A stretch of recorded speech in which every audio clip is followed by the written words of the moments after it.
Vamos a ver sobre todo nutrición en pacientes quirúrgicos, ¿no?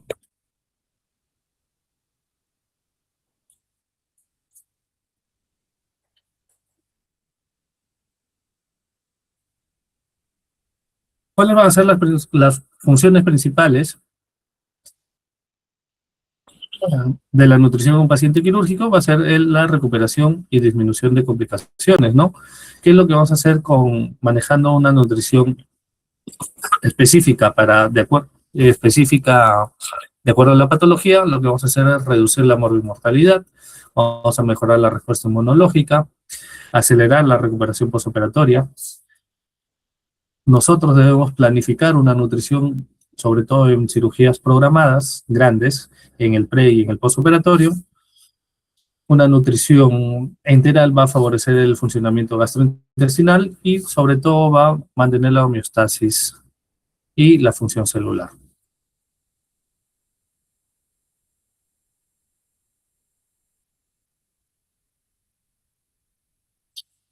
Como preámbulo, Hellman introdujo en 1937 la nutrición parenteral. Lo que hacía era introducir por vía endovenosa glucosa con hidrolizados de proteínas, pero no se administraban grasas. ¿Ya? ¿Cuál era el problema acá? Como siempre, ¿no? Las proteínas en el intravascular lo que van a causar son reacciones anafilácticas. Arvin Wertling desarrollaba la nutrición endovenosa equilibrada en una vía periférica, pero tampoco no le incluía lípidos. Posteriormente, ya al haber desarrollado el acceso vascular central, ya teníamos aminoácidos sintéticos más lo que se agregó las grasas no tóxicas, se pudo completar o se volvió una nutrición parenteral total, mucho más balanceada y acorde a los requerimientos de nuestro organismo.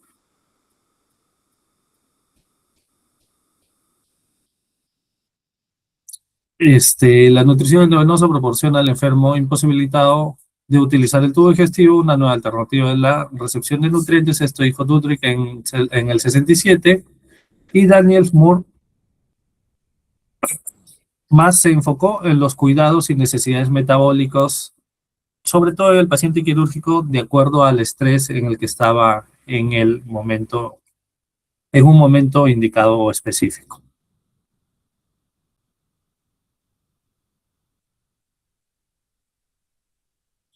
La malnutrición es un factor de riesgo para el incremento de la morbimortalidad en los pacientes operados.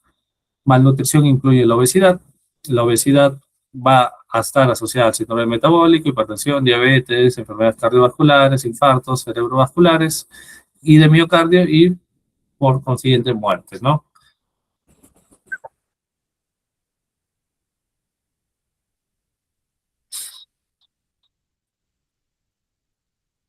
Este es lo que nos hizo Francis Moore, que íbamos a tener 3 fases en el tratamiento nutricional en un paciente, sobre todo sometido al estrés quirúrgico, trauma en sí de la cirugía, ¿no? Y vamos a tener 3 fases. La primera fase, que es la fase hipodinámica, es una fase en decadencia donde todo nuestro sistema va a estar enfocado íntegramente en el estrés, ¿no? Liberación de catecolaminas, en prevención de hemorragias, en vasoconstricciones. Así que en este momento no va a haber nada regenerativo, no vamos a iniciar nutrición a este nivel. En la segunda fase es una fase de flujo, aumento de la hiperdinamia. Acá vamos a tener, ya va a empezar la disminución de todo lo que son catecolaminas, el aumento de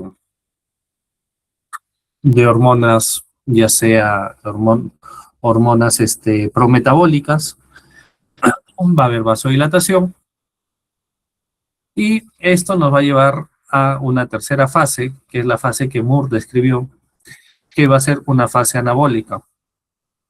que es donde van a predominar los sistemas compensadores. Va a disminuir el gasto de energía. Acuérdense que el gasto de energía se va a llevar sobre todo en la fase 1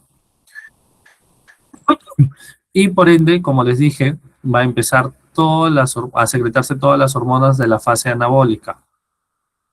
¿Ya? Va a empezar el metabolismo en vías anabólicas, ¿no? Es una fase anabólica. Que es en esta fase donde se empieza a realmente utilizar la nutrición con fuerza. Mayormente estos son a partir de las 48 horas de producido nuestro trauma. En este caso, nuestra cirugía.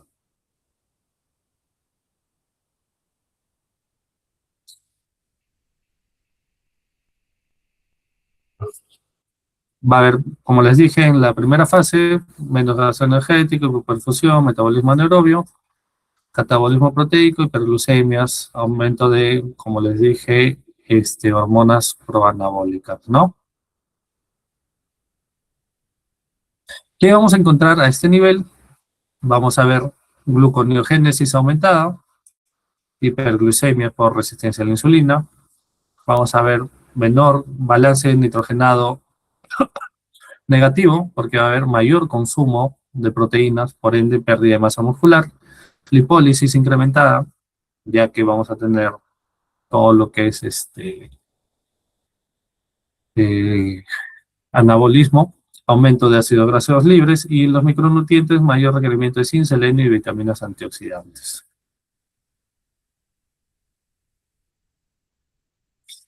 La alimentación en un paciente postoperatorio es importante porque lo que nos va a dar es una homeostasis celular, una función, y la función, lo que nos va a dar, como les dije, es una homeostasis celular. Una terapia nutricional apropiada debe iniciarse antes de que ocurra la alteración del estado nutricional. Como vimos en el mapa del principio, nosotros, cuando no son cirugías de emergencia, tenemos que programar una nutrición enteral en ese momento, en el preoperatorio, sabiendo y teniendo en cuenta, en este caso, la cirugía que vamos a hacer y lo que le vamos a realizar al paciente, ¿no? Manejos de la nutrición al posoperado. Vamos a tener administración oral, enteral y parenteral.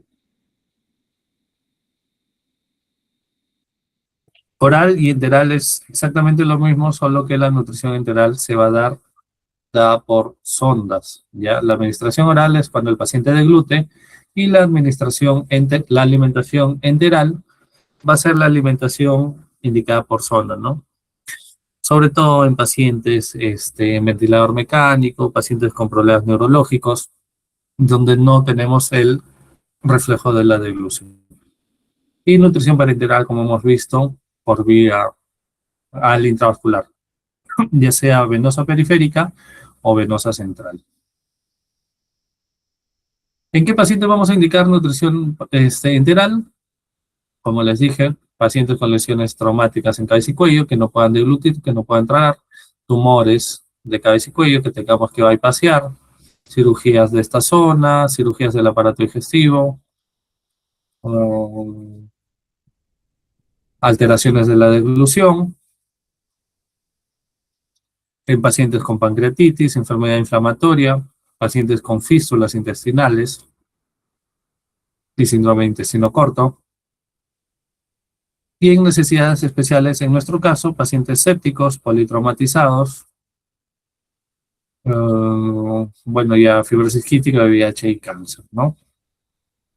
Y también acá hay un acápite que dice pacientes con negación del consumo, que mayormente van a ser pacientes psiquiátricos, ¿no? ¿Dónde va a estar contraindicada nuestra nutrición enteral? O todo por lo que ingrese por vía oral. En pacientes con obstrucción intestinal, eso es obvio. Pacientes con sospecha de perforación intestinal, ilio severo. Si no tenemos resuelto el ilio, no podemos iniciar la nutrición por vía enteral. Vómitos incoercibles, hemorragia digestiva, ya que tenemos que tratar la causa. Fístulas entéricas de débito alto, puesto que todo lo que estamos administrando por vía enteral va a estar eliminado por la fístula, ¿no? Acá lo que tenemos que hacer es indicar nutrición parenteral para disminuir el gasto de la fístula. E incapacidad total para absorber nutrientes. Esto puede deberse en qué? En pacientes, sobre todo con síndrome de intestino corto. Cuando vimos la nutrición enteral, cuando les dije con pacientes que no pueden deglutir, van a ser todo por sondas, sonda nasogástrica, sonda nasoduodenal o nasoyeyunal. Y otras técnicas, ya sea por vía quirúrgica o percutánea, las gastrostomías y ayunostomías quirúrgicas, endoscópicas o radiológicas, ¿no? La gastrostomía y la ayunostomía mayormente se confeccionan o se crean ¿para qué? Para alimentar al paciente de acuerdo al stock que tengamos. Las gastrostomías mayormente, si tenemos lesionado el esófago, por ejemplo, en pacientes, perdón, en pacientes que han ingerido cáusticos, sobre todo en estos casos, se les realiza gastrostomías para alimentación y posterior manejo de la quemadura cáustica, ¿no? La yeyunostomía igualito, ¿no? Cuando necesitamos alimentar y tenemos una obstrucción más distal, por ejemplo, en el estómago o probablemente a nivel pancreato duodenal. Si tenemos stock, tumores o derivaciones a este nivel, lo que hacemos para alimentar es crear una boca alimentaria posterior a esta obstrucción. E igualito, ¿no? Las sondas nasogástricas, nasoyeyunales o nasoduodenales se van a utilizar de acuerdo a la zona que queramos bypasear, perdón.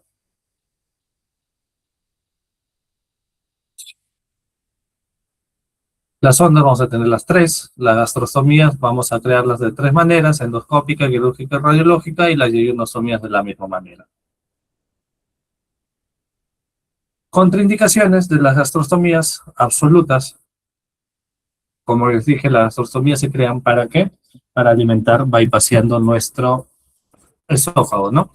Si tenemos pacientes con una supervivencia menor de semanas, no es mandatorio hacer una gastrostomía, alteraciones de la coagulación, sepsis graves, ascitis, ya que no vamos a poder canalizar nuestra boquita para alimentar, peritonitis por la misma indicación, tumoral en el trayecto, eso es lógico. Si tenemos un tumor no le podemos hacer una gastrostomía en la misma zona. Estenosis esofágica no dilatada y imposibilidad de transiluminación en pacientes obesos. Y relativas, obesidad, cirugía gástrica, reflujo gastroesofágico, fístulas, hepatopatías, hipertensión portal. Esto ya tenemos que evaluar caso por caso, si amerita o no el paciente en específico.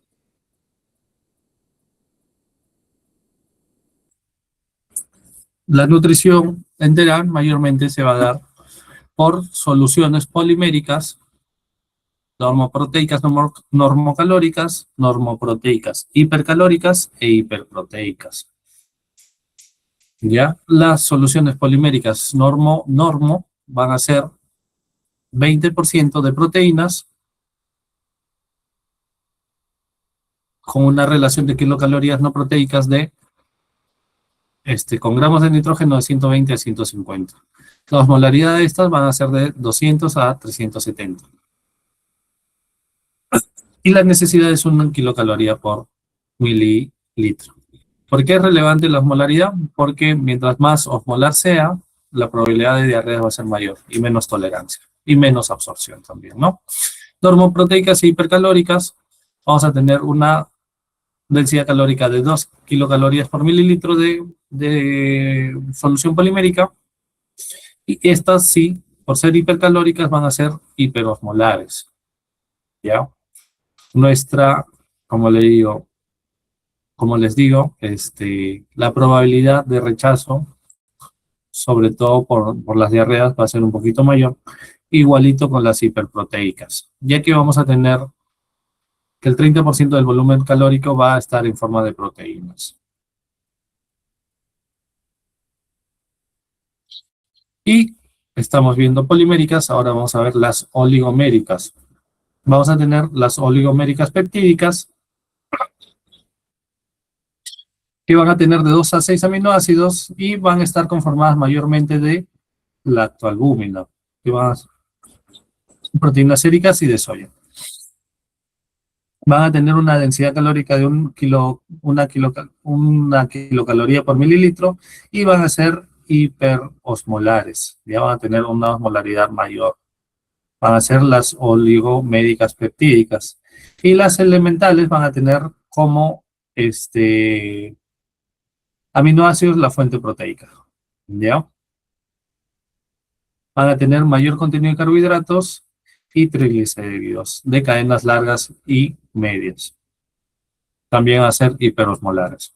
¿Cuándo se van a dar estas oligoméricas o elementales de aminoácidos?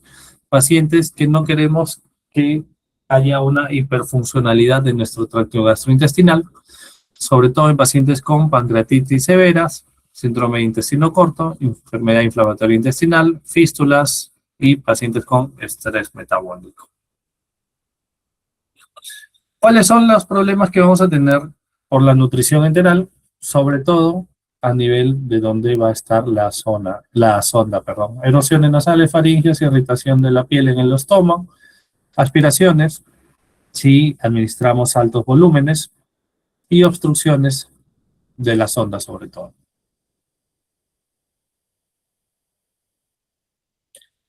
Sinusitis, otitis media, depende de la sonda, como vimos en el cuadro anterior, infección del estoma y neumonías por aspiración.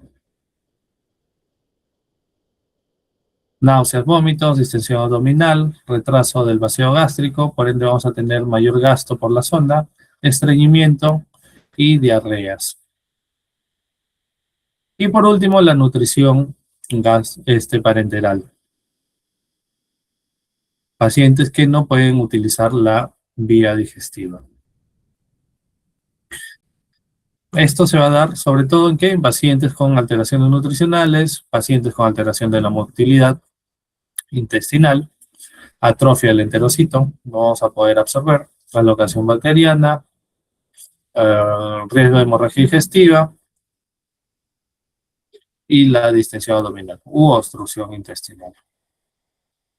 ¿Cuándo se va a indicar un NPT? Cuando el tracto gastrointestinal no va a funcionar por más de 5 días, porque ha habido una resección larga del intestino, sobre todo delgado, un hilio paralítico prolongado o una obstrucción intestinal mecánica, traumatismo de abdomen, cabeza y cuello, que no podemos canalizar a una sonda para alimentación enteral, mala absorción, intolerancia a la alimentación enteral y pacientes que por quimio, radioterapia, que están con vómitos incoercibles. Vamos a tener 2 tipos de parenterales, periférica y total. Periférica, tenemos que tener en cuenta que van a ser soluciones que tienen una osmolaridad menor de 800 miliosmoles por litro. ¿Ya? Menos de 800 miliosmoles por litro y que no sea administrado mayor a de 3 a 5 días.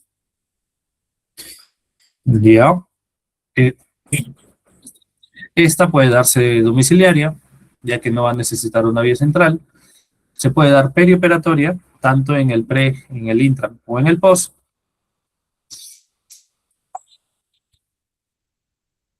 Y se va a dar, como les dije, en una vía periférica, ¿no? Mayormente en la vena cefálica.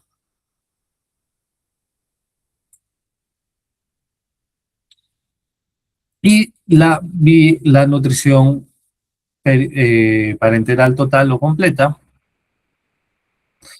va a tener, si la administramos por la vena subclavia, vamos a tener una referencia anatómica clara. Es un vaso de grueso calibre que va a permitir altos flujos, por ende la osmolaridad puede ser mayor, la irritación va a ser mucho menor, no va a interferir con la vía aérea, menor tasa de infección. Inconvenientes: no es compresible, al momento, si tenemos una lesión inadvertida de la vena subclavia, podemos tener complicaciones graves. Y vamos a tener riesgo de neumotórax y punción arterial. Y el otro lado donde se aplica la nutrición parenteral total va a ser en la vena yugular interna, ¿no? Esta se va a encontrar en medio de los dos esternocleidomastoideos, en medio de la inserción de los dos esternocleidomastoideos. La ventaja de esta que va a tener un trayecto más corto a la vena cava, tiene un menor riesgo de neumotórax y es incómodo para el paciente, ¿no? Y por último, para colocar NPT de larga duración, sobre todo en pacientes con intestino corto o fístulas de alto gasto, que sabemos que va a tener nutriciones prolongadas, debemos tener vías o equipos siliconados, ¿no? De larga duración y de 3 lúmenes. O si no, por reservorios subcutáneos, ¿no? Catéteres. Y eso sería todo, chicos.